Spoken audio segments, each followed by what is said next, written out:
An attack on a California power plant last April got almost no press until my next guest brought it to the front pages. Rebecca Smith from the Wall Street Journal joins me now from San Francisco.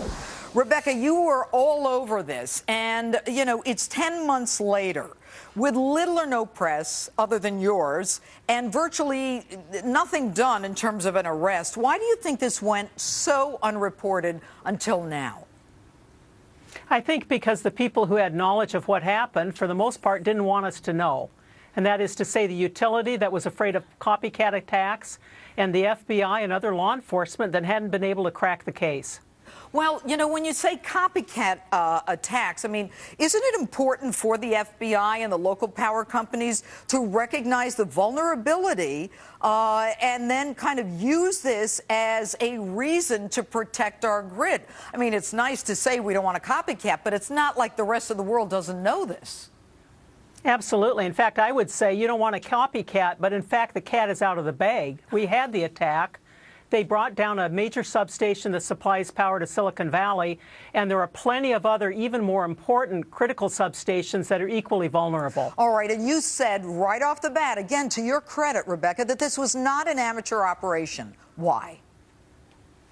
I think, you know, and you're a former prosecutor, so you know all about sifting through evidence. Since we don't know who did it, there haven't been any arrests, we don't know what the motive was. But there are plenty of pieces of evidence that suggest something was very well planned. To begin with, they started by cutting fiber optic cables for level 3 communications and AT&T. Underground fiber optic. Underground in vaults. Very difficult to lift up those lids. They knew just what to cut. They cut it in such a way it was hard to repair. Then they moved to the substation a few minutes later, and they targeted pieces of equipment that could cause great damage without causing a fire or something that would have been a massive explosion or fire that would have attracted attention. As you know, Judge, this substation sits right next to a major freeway. So there are people passing by at all times of night. I don't think they wanted to draw attention.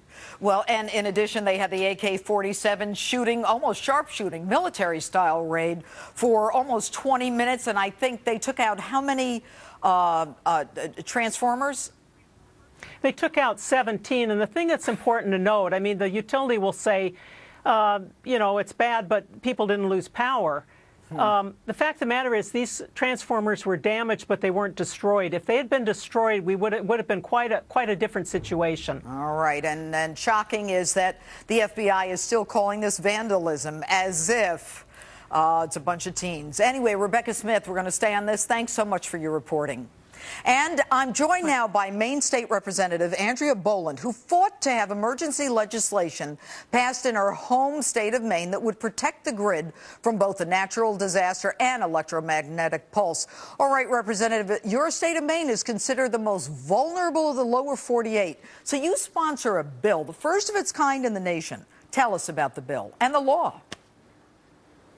What the bill asked for was to put protections on the major transformers and the grid in Maine as a requirement for going forward with any expansions that they want to do, and to also put them on the current expansion that is underway.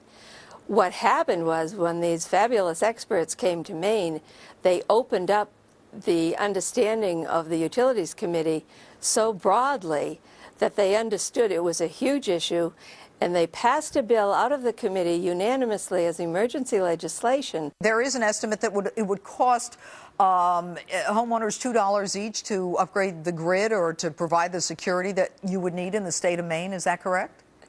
That's right. It would cost about $2 per year per household for about 4 years. So as one of the experts comments, it's the cost of a movie ticket. Even less. I don't know where you're going to the movies. Anyway, thank you very much, Well, Representative Boland. Thank you. With me is now Maryland Congressman Andy Harris, who is on the House Appropriations Committee and a member of the Electromagnetic Pulse Caucus. All right, Congressman, since the San Jose power plant attack came to light, or at least more publicly 10 months later, some of your colleagues, Senators Reid, Feinstein, and others, are now pushing for stronger security standards at power plants, saying the attack was a wake-up call, as if they didn't already know, based upon legislation that you've been involved in, the work that you've done, the GRID Act, the SIPA Act, the SHIELD Act, is if this is the first time they're hearing about it. Can you please explain to the American people why these politicians decide to come out when we hear about it and be against it, but won't pass this stuff in Washington? Well, Judge, I don't know. We really have to get on this and get on it as soon as possible. We have the SHIELD Act before the House now. It's already been filed. We can easily amend that act to include terrorist attacks or physical attacks like this attack and protect our grid. All right. And when you talk about the SHIELD Act, I mean, you're talking about it's H.R. Bill 2417.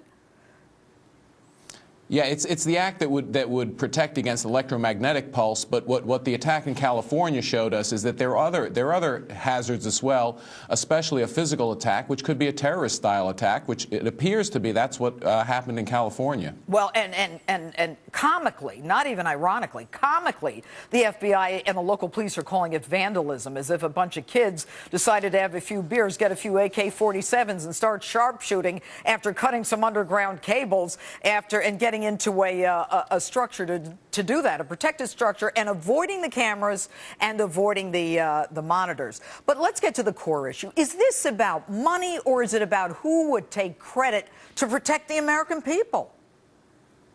I think it's about the money. I think it's everyone expecting someone else to pay for it. This is a national issue, and you know, it can be tried to be dealt with at the state level. But honestly, unless you protect the national grid, you're not going to really make headway. So we ought to do it on a national level.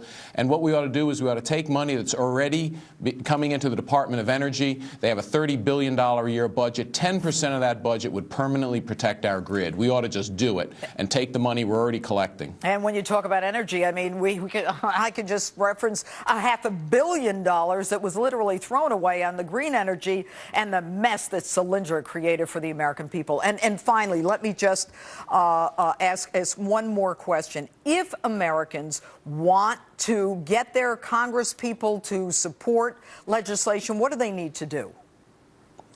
They need to call their congressman, call their senator today, tomorrow, right now, and say, look, we need protection. Our electrical grid needs protection. Please pass the SHIELD Act and include measures in it that would protect against California-style attacks. It's simple to be done. We should do it quickly and just move on. Take care of it and move on. Congressman, the GRID Act passed the House and then went to the Senate. What happened to it in the Senate?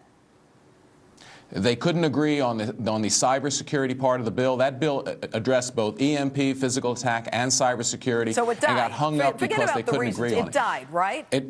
It died, and we're left without protection. Congressman, do you find it frustrating that after the San Jose attack comes to light, we've got all of these senators, and remember, the Democrats, you know, are in charge in the Senate. They're now concerned about the dangers having to do with the grid when they wouldn't let this thing out of committee in the Senate. They wouldn't vote it out, and they wouldn't work with the other side of the aisle to get a bill that people could agree on. It's very frustrating because we have the answers. This is not complicated, Judge. We know exactly how to protect these substations. We just got to do it. We just have to make up our mind and do it. All right, Representative Andy Harris, thanks so much for being with us. And coming up, the exclusive justice investigation into the danger facing our power grid continues.